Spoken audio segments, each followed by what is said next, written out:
Hello and welcome to the Purple Patch Sales Edge podcast with me, Danielle Dacuna Howarth. And me, Lucy Lee. Oh, I love Lucy Lee. Anyway, in today's podcast, we're here to talk about the work-life balance, the quota to balance. So in this episode, we're going to cover lots of different topics and strategies on how you can maintain that balance, or at least strive to the destination of good balance. Remember, if you do want to ask us any questions or suggest any topics, you can do so on WhatsApp or you can email us. And remember, we leave all the tips, well, actually, usually to the end, but all the tips are woven throughout this brilliant episode, so we hope you enjoy.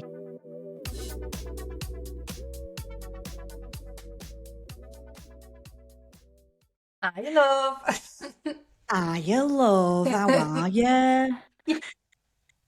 I'm really good. Somebody said that I was Irish the other day. Someone said what? I was Irish the other day. Irish? They said, are you from Ireland? And I was like, listen, I love Irish people, and it's an absolute compliment to be called Irish, but my accent is definitely not Irish. Definitely so not I had Irish. To correct them. I had to say, no, I'm originally from Huddersfield in Yorkshire, and I've lived 10 years in Australia, so I had to put the and to into my sentences so people could understand me. And hence now I have, I suppose, a bit of a different accent maybe. Nice. You've got, we were chatting about this the other week, you've got a radio voice and then you've got your normal voice, but your normal voice is still northern. You've just you make radio voice posh northern. It is, it's posh northern. Posh northern, yeah. I think I fluctuate on the podcast from posh northern to because you're chatting to northern. Me. Just northern. Because I'm chatting to me mate. Chat. Yeah, it's funny though. You know when you go home, when you go back to where you're from, and then you're like, I don't sound like that, do I? Do I sound like that? I don't think I'm as broad as I used to be at all. No, you're not strong Yorkshire. I got told last year when I went home that I said no, really Aussie, and I was like, yes! I was like, finally, it's taken 10 years to get some form of twang. Yeah, but don't be one of those dodgy English Australians where it just sounds forced and it's like, how's it going? How's it going, mate? Just stop. Stop it. I applied for my citizenship last week, or 2 weeks ago. Well done, Lucy. Nearly there. That's awesome. Well done. Cool. That's very, very exciting. Very exciting. Very All cool. right, so we are back on the Purple Patch. Let me do my radio voice. Radio voice. We are back on the Purple Patch Sales Edge podcast with me, Danielle, and the lovely Lucy Lee. And I just like saying there's something about the lovely Lucy Lee, because in Huddersfield we say love. Love? No, sorry, we say love. We say love. We don't say love. Lovely in Yorkshire. Everything, it's the O's. Everything's lovely. Oh, I loved it. So that's how you know I'm Yorkshire. Anyway, back to the poddy. So today I'm going to name this episode Quota and Balance, Mastering Work-Life in Sales. What do you think to that? Oh, I like that. Yeah, I think that would make me click. Yeah. Hold it all together. So today we are going to be diving into the topic that is often talked about but rarely mastered by anybody, which is work-life balance, but specifically to the world of sales, Lucy, because we know that sales is not just a job. It is, in fact, a lifestyle, isn't it? Do you like that? It takes over. Check that tagline out. Sales isn't a job, it's a lifestyle. You're clipping that. And I think anybody who works in sales, anybody, not even if just they work in sales, if you run your own business, you are selling. If it doesn't really matter. I think we're all selling, but specifically for salespeople here, I think we can often blur the lines between work and life when you have targets that feel relentless. The job can definitely take a toll on you both mentally and physically, and it is a career where success is measured by numbers. And how do we ensure that we survive that by thriving? And I think that was always one of the number one things that you and I wanted to bring to this podcast was, having a very successful sales career, talking about all of the skills and the tactics and the methodologies and the things you can do in the day-to-day. But I think, what you won't maintain this momentum in sales unless you do look after yourself. And that's really why we wanted to bring this to the forefront, because we've both had situations as well where work has very much taken over our lives and dominated for a period. And so I think we can definitely relate to it as well. So anything else you want to add there? Why we brought this to the forefront? No, I think absolutely nailed it. Thanks. I'm having a coffee, by the way, as well. And it's early morning for me. I'm having my first coffee of the day. So, all right. So let's look at the bigger picture. Let me check some notes here. I did take a look at, me, love a stat. So as we know, sales and its nature, high stakes profession. And a recent study found that 67% of salespeople reported feeling close to burnout. That's huge. The pressure to perform, constant rejection, long hours, and always being on were kind of cited as well in this study, which really creates that perfect storm for burnout, doesn't it? Yeah. It's funny because I think the paradigm is that to be really, really successful in sales, you need resilience, you need tenacity and a high tolerance for stress. But that can also be our downfall because, we just think, it's just part of the job and suck it up and, put your big girl pants on or your big boy pants on and get on with it. And I think it isn't, as challenging as it is to hit quota, we want to do that without sacrificing health, relationships, personal fulfillment. And so how do we strike that balance? That's what we essentially want to talk about today. I don't even think we've nailed it, have we? Let's be honest. I think I was in a room this week and that was the same question. It was like, we've got these massive targets over people's heads. We can see they're burnt out. How do you bridge that? Like, how can you essentially help stop burnout? And honestly, myself included, I didn't actually have an answer because I don't think offering like a day a quarter or like those things that corporate are trying to do to help actually help long term. They're like a little plaster for 24 hours to make you feel a little bit better. But then the reality is actually I've just missed 20 calls that I could have made that day. So actually I've now added to my pressure. So I think it's two-sided. It's like businesses need to be able, I don't know the answer, but be able to actually help with burnout and stress and that sales feeling. But then on the other side, and I don't know if you felt like this, but when I was like burning out, didn't realize it. My body, like my skin broke out like an absolute, it was horrible. And I was tired and it was like broken sleep, but I didn't go, I feel burnt out. I actually felt fine. So I didn't really recognize it until almost you get off the treadmill and you go, oh my God, I'm knackered. Yeah. So I think that's a lot of it as well. Yeah. It's interesting because like you said, like what are the elements, what are the challenges, what contributes to this, at the moment, it's that pressure to perform, massive. High target. And it's relentless, right? Yeah. It is relentless. It's, somebody said to me ages ago, we were doing some training. You'll probably remember this actually. And I remember the sales manager said to me, some of this is a bit rudimentary. Some of this is a bit rudimentary for my salesperson. And I said, sales is rudimentary, right? Sales is doing the same things over and over and over again, but better and better and better again. And I do think that also contributes to that relentless pressure that, doing things, whether it's cold calling, whether it's discovery meetings, whether it's demos, whether it's, all those things, like a lot of that stuff is repetitive as well. So I think there's this pressure to perform, which causes this stress and anxiety, and it's really hard to switch off as well. Yeah, hugely. It's often irregular hours as well. I know that people think that sales is kind of 9 to 5, but I think even more so, we are working irregular hours because our prospects, customers are working irregular hours as well. So we might end up responding to a prospect or a client's email later at night. We might end up, particularly if you're in a bigger regional role or even a global role, you're often attending early morning meetings or traveling or late night meetings. And that can really disrupt your personal life as well, particularly if you've got a family to look after. And specifically if you're here, because you're doing, in Australia, you're waking up early to do America, and then you're waking up and you're staying up late to do the UK. And that happens all the UK time. is worse. Honestly, this time zone, if you're working with Australia, is a killer. Yeah, absolute killer.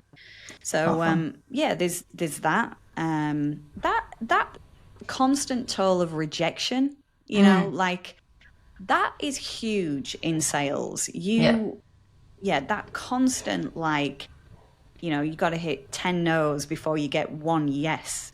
That, whilst yes, you have to be resilient, I think all of us would be lying if we said it didn't take a toll and wasn't kind of emotionally exhausting for us. Yeah.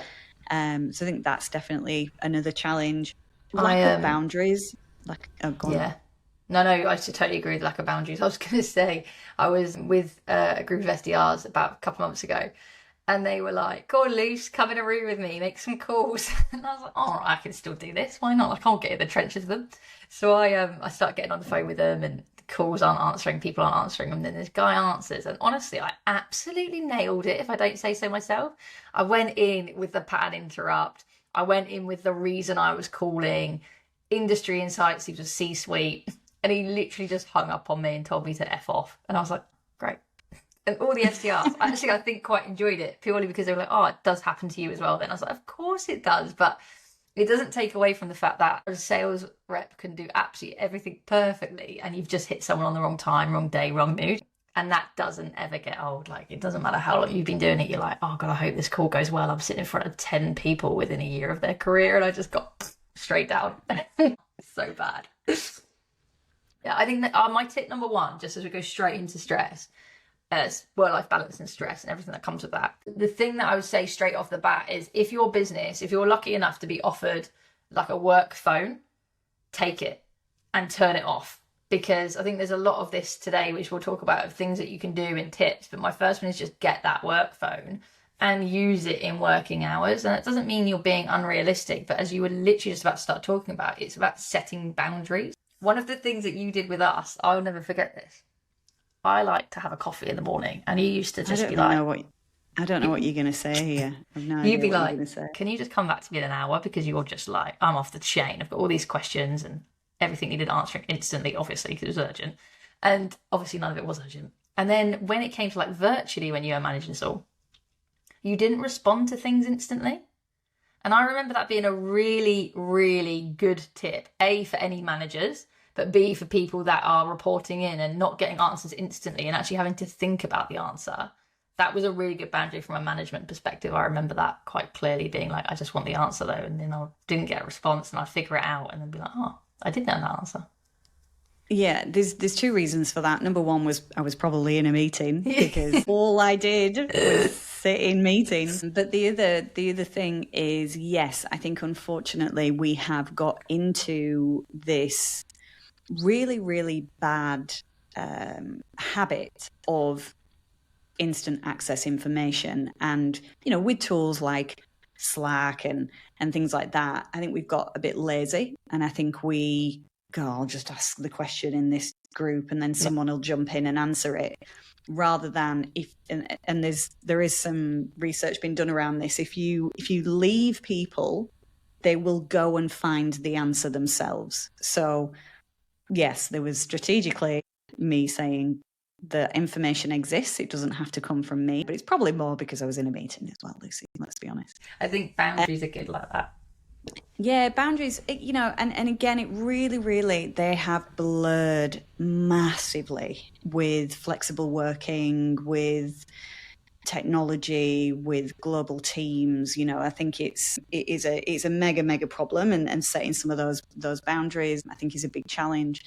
And also travel demand. Travel is now starting to pick up again. I think we went from always traveling, always doing face-to-face meetings, to COVID doing nothing. And then I think we've really struggled to get out of the doing no meetings. And there's two reasons for that.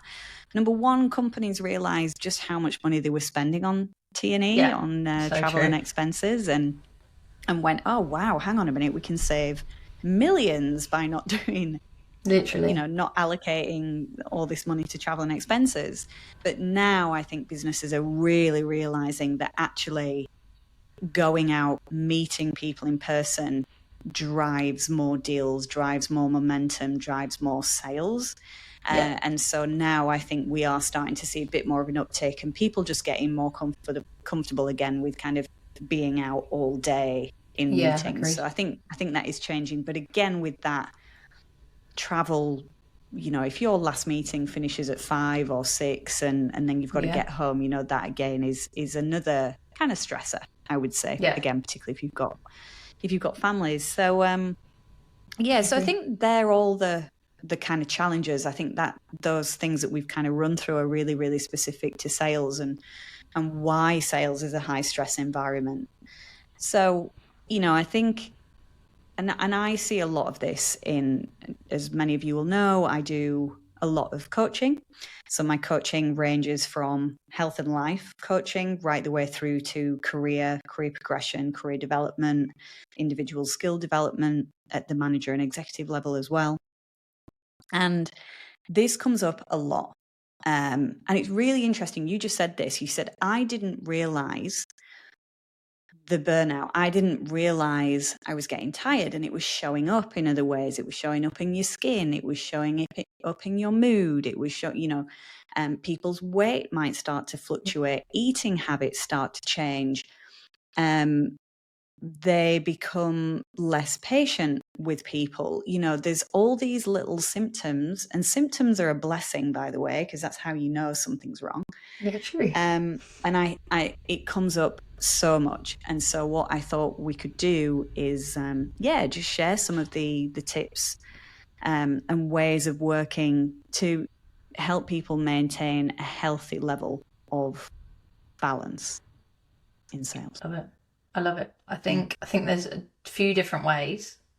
I think one of the ways, I actually heard this really recently when we were chatting with someone, that they went on annual leave and they can't turn off. They just find it genuinely hard to turn off when they're on annual leave. My recommendation is do the polar opposite, like turn everything off, delete Slack, delete emails, whatever tools you're on, like take them off your phone.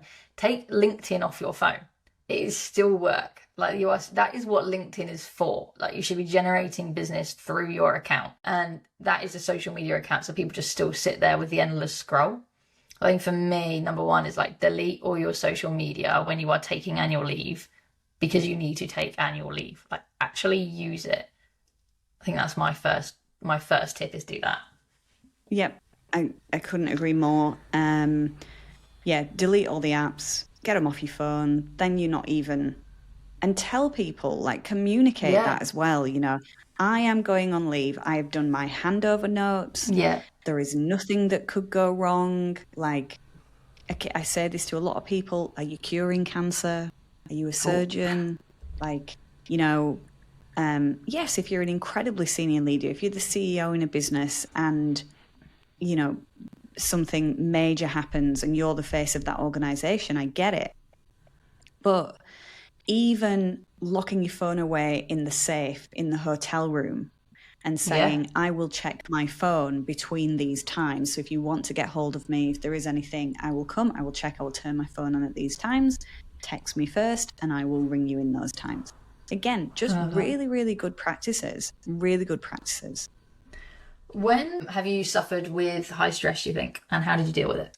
In a work environment was definitely in my most recent kind of employed role, when I got sucked back in for a short period into being full-time with an organization. And I had 24 people in my team globally, from Seattle to Dublin to Sydney.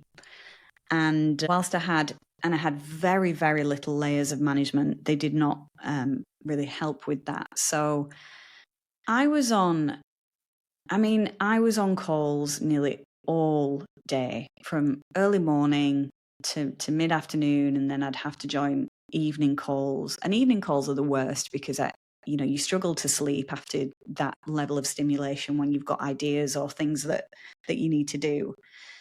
And there were days where I just did not leave my desk for hours. And as I said to you previously, I think, in another podcast, movement is my medicine. Like I need to get out and train, even if it's just for 30 minutes, 45 minutes. It's just good for me. It's good for my mental health.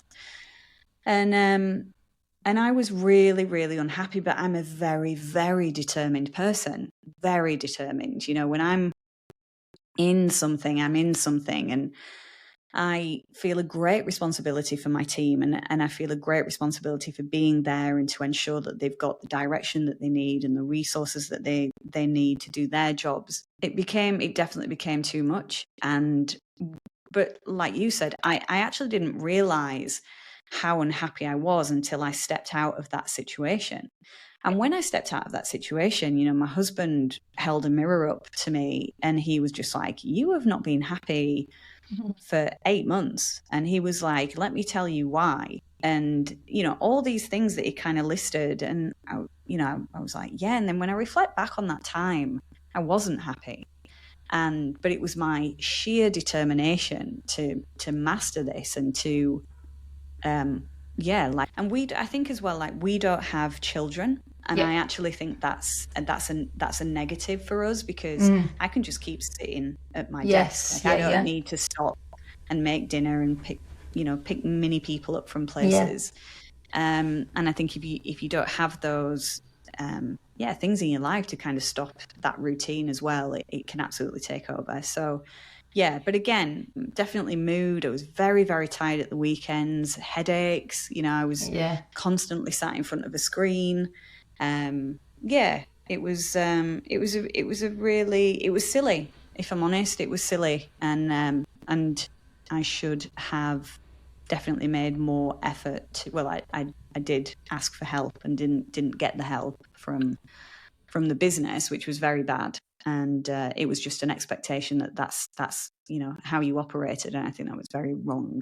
I think there's two things that I want to mention on that. Is the first one is that it took your husband to actually notice it. Like, it took Ian to actually say, hey, like, you need to reflect on this. Like, that's huge, especially for the empath that he is. Like, for him to even be like, he will always put you first. So I know that as well as himself, but he's not that guy. He's been like, don't be working like that. Like, you are each other's radiators. And so for him to turn around and say that was huge. But secondly, I feel like, without going into that business, it was almost initially, it was a celebration. It was like, look how many direct reports you've got. Look at all this. And it was like, oh my God, it's so well deserved. But then actually it was like, it was like not a death wish, but it was like actually the total opposite to what you really wanted out of a role. Yeah. But it was like initially so celebrated that it was almost like, oh, well, of course you're just going to do all of this. It was, I think the teams around you noticed that pretty quickly. I think it probably took about 4 to 6 weeks, and everyone went, oh, this isn't you functioning as you function, and now excellence isn't getting delivered. And as you said a number of times, like, excellence is what you do, and when that's like dented, there's a problem. And it got pulled out pretty quickly, thank God, but it didn't go on for any longer than it did. But not nice to watch. It was silly. But again, I think very irresponsible as well of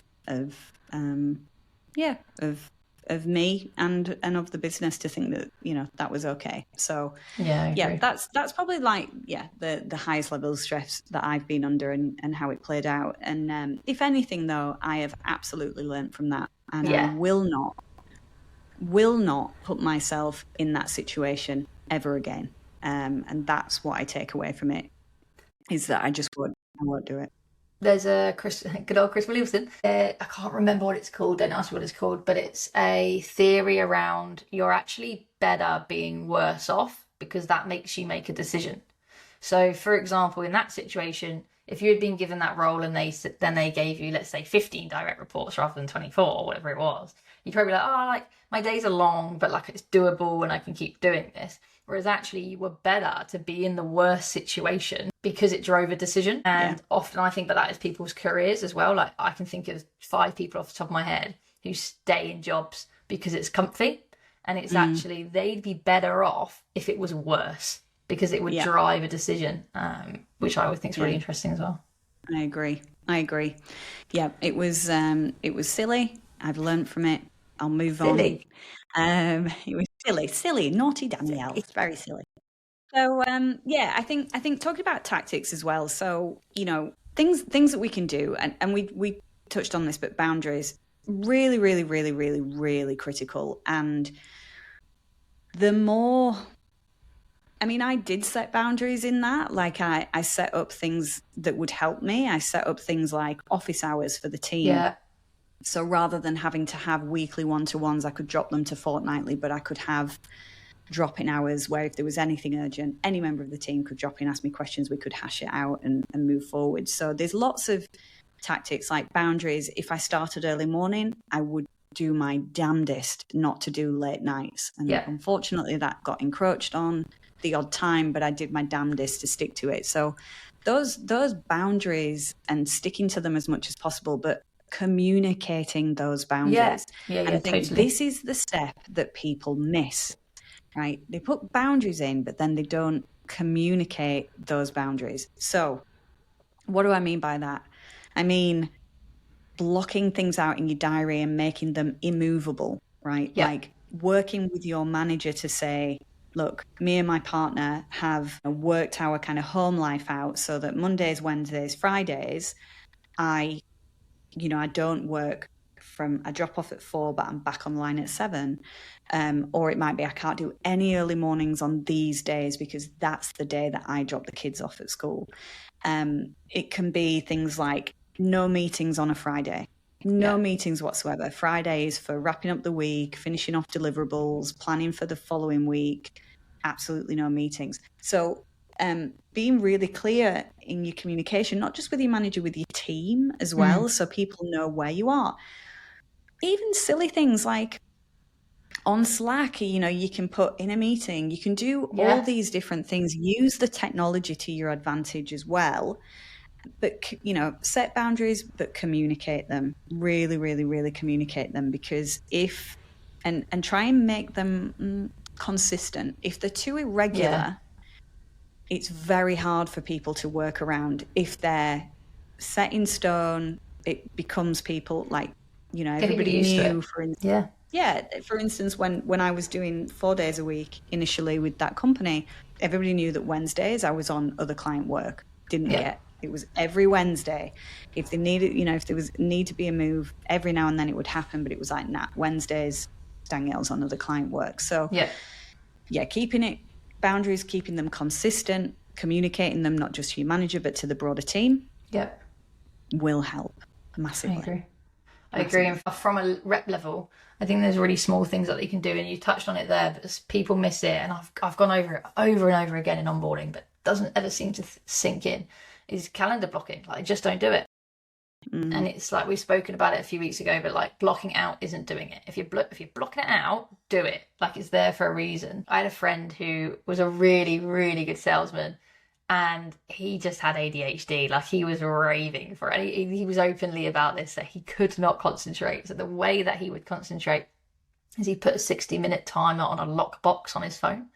And he knew then that was what his phone went in there, he had to do his calls. His phone wouldn't get out for an hour. So that was his block of time. And I also think you've got to figure out how you do work, because like, I don't work for any longer than an hour and a bit, 90 minutes max, before I'm fidgety. I'm just done. I sat in a session a few weeks ago and it was like 2.5 hours straight through. And honestly, I don't think I listened to the last hour because it was just too long. So it's taking those, being honest about how long can you actually work for before you need to go and take a little break, and figuring out those patterns which work really well for you, I think help. And in that, prioritizing your tasks again, like, it seems such a simple thing, but like you said, I know my best work time. It's first thing in the morning, and then I have this second wind at like 3:00 in the afternoon. It's really weird. Prioritizing your tasks. So like, prioritization order, what's the most important things to get done today, and if like I don't leave my desk unless these things are done, unless they're disturbed by other people or things changing. But yeah, like that prioritization really helps, because you get there's a really good book called Tick Achieve, and it's about like, you know, ticking things off is like really good for humans. It gives us a bit of an endorphin hit and things like that. And so managing that and making you feel like you're moving forward and achieving things. We'll never get to the bottom of our to-do list. It continues to grow and morph and change. And, you know, we'd be lying if that was ever going to happen. But yeah, using that time, prioritizing well, and maximizing the time where you are on it and fully in is good. Really, really good. You know, this for those of you that find these things a bit wishy-washy, I apologize, but they work. Like just practicing some mindfulness throughout the day is so important. You know, if it's like my walk with the dog in the morning, I try to find 5 things as I walk that I think are beautiful or interesting, or, you know, just to bring me to where I am, because we can go on autopilot mode so easy. You know, you can be out for a walk and you'll be thinking about work and you can't remember the last half a mile that you've just walked. So, you know, bringing a bit of mindfulness to a walk, bringing a mindfulness to even when you're eating. You know, it's your break in the day.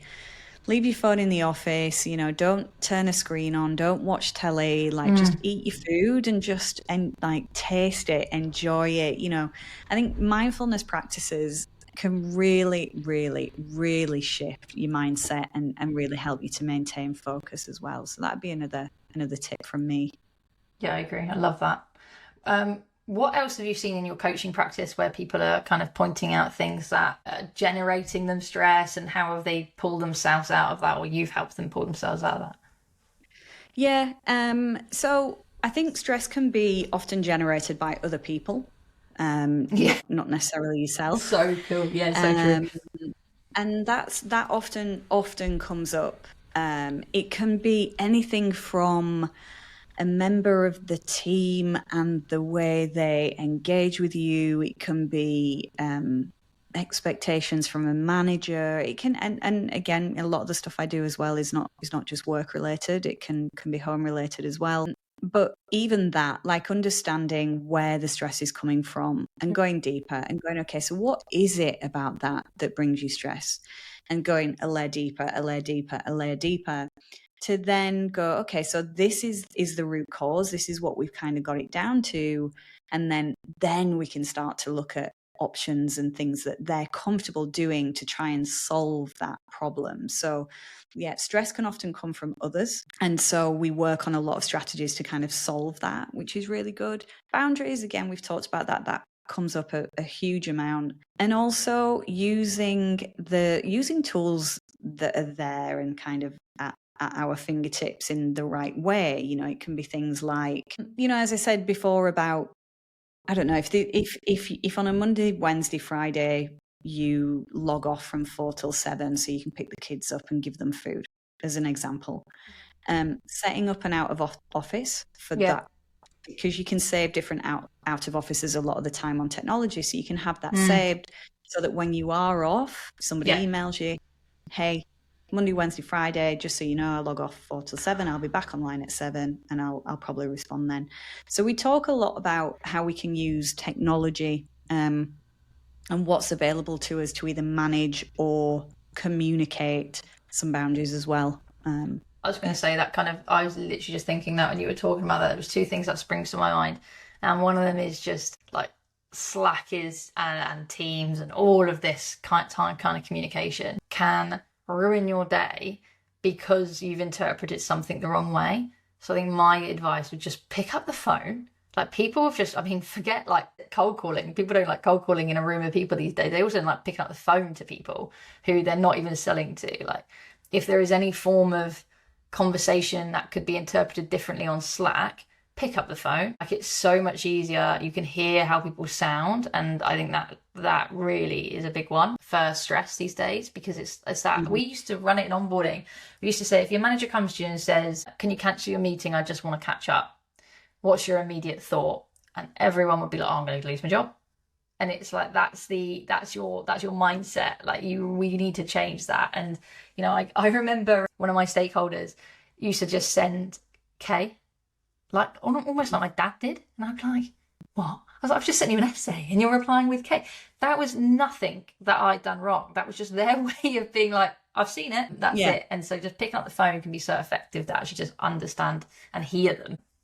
I think that's a really good one. And there's other businesses in these big corporates like your Googles and your Amazons. I don't know which company's doing it, but I've heard about it. And I think it's really cool is that if you go on annual leave, they do something with your email so that when you come back, you've got none. So you don't spend like the Sundays going, oh my God, I've got to go back to it tomorrow. And you've got all these Slacks and emails unread. And I can't remember who's doing it, but someone is basically clearing out your entire inbox so you walk in back from annual leave with zero. And I think that's really cool. Like, I think that's powerful as well. Yeah, I think it's VW. I think it's VW in Europe that stops any emails being sent. Yeah, that's or great. Received after 5:30 p.m. or it's something like that. Like you can send them, but they won't go until then, which I think is great, because as much as flexible working is good, we have extended our work life, we have extended our hours, and taking time back, like this is something, time in lieu, right? Isn't spoken about anymore not at all. in the world. But you know what? If you have put in an extra 5, 10, 15 hours in a week, you are well within your right to just say to your manager, hey, like I did 15 extra hours last week. Yeah. If it's okay with you, I'm going to take it back on Wednesday. I'm just going to do half a day. Yeah. And like I wouldn't, if my team said that to me, like obviously I knew what they were working on, and of course I would have a line of sight into the fact that they had like gone over and above or got up early or covered somebody else. Absolutely, I would say, like take the time back. Don't be afraid to ask for time back in lieu, because Agreed. Your manager's not going to come forward with that request, but absolutely, if you ask for it, like who's going to say no? Who's going to say no? So and then I think the other one is like really scheduling downtime, and I mean real downtime. Understanding what is downtime for you. So again, my husband and I are very different. Ian's an introvert. I'm an extrovert. Where he has to like switch off. Ian has to be in a dark room and like nap, right? Because that's where he gets his energy from. He gets his energy from rest, from like limiting distraction and things like that. That's his. Me, I get my energy from going outwards. I get my energy from going and doing something. That's how I switch off. So knowing your personality type, knowing what actually re-energizes you and how to do it, and making sure that you have that time is absolutely critical. And it doesn't matter if you have family demands on you, things like that. You'll show up as a better person if you give yourself that time and that break. So that's another thing that I work on, is like, how do we schedule that downtime and kind of protect it? And also seek help. Like, this is not me plugging, you can go to anybody, but get help from people. If you have internal resource at work, if you want to work with an external coach, get help, because talking to people about these things who don't know you, who are unbiased to your situation, who can actually help you to look at things in a very different way, give you advice, give you guidance, is key, really, really key. Yeah, so I would highly recommend that you seek support, seek help, seek guidance when you need it. So, and this is quite a long podcast for us, Lucy Lee. This is like 40 minutes long. Is this a long one? We like a yarn. It's a good episode.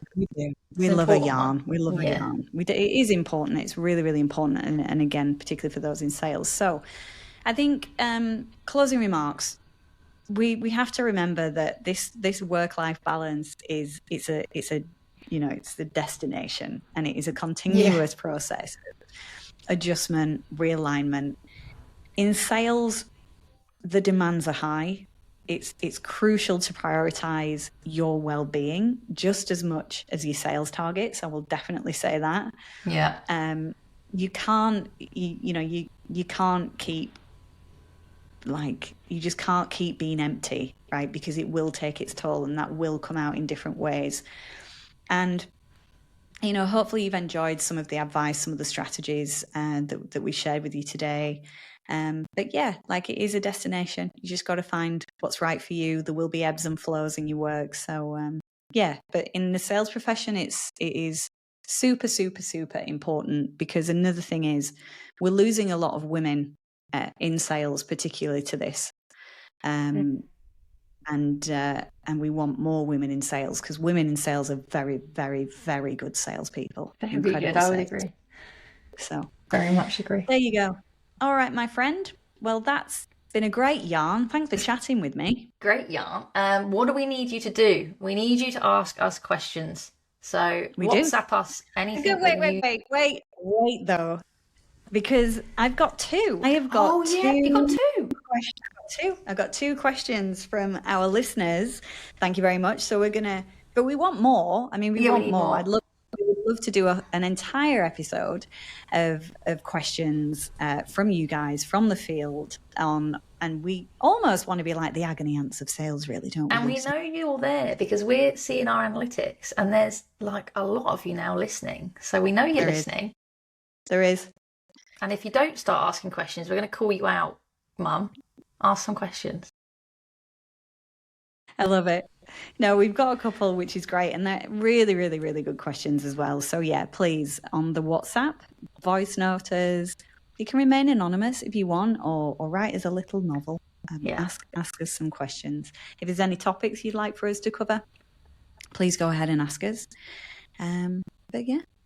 Catch you next time. Catch you next time, kiddos.